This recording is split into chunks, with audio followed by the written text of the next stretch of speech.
Most of you would be familiar with India in some manner. You may or may not have served there, visited there, but you would have a broad sense of it.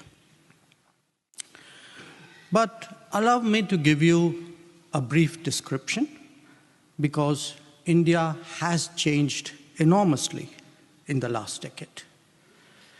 It is today a near $4 trillion economy that has 8% growth prospects for decades further to come, where the pace of infrastructure growth is reflected in 8 new airports and 1 to 2 new metro systems built annually, where 28 kilometers of highway and 12 kilometers of railway track are laid daily. Its embrace of digital technologies is creating a public infrastructure on a massive scale.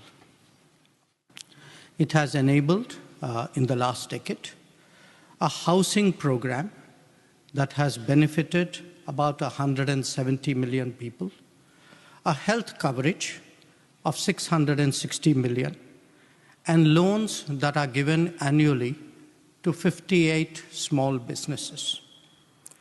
India records the highest digital financial transactions in the world, which are currently about 13 billion each month. It has the 3rd largest startup ecosystem with 117 unicorns. Now, in addition to this, I want to stress that its human resources are also being transformed. Universities and colleges have virtually doubled in the last 10 years. There are more than 1,600 global capability centers in India that generate about $120 billion worth of business every year.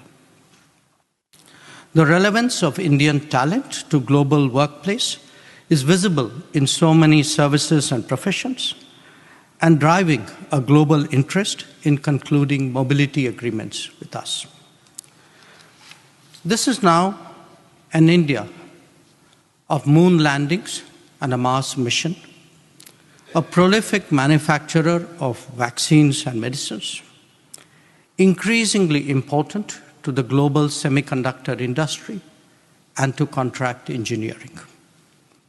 Now, having said that, let me also be clear that there is much for us to do and a lot for us to grow.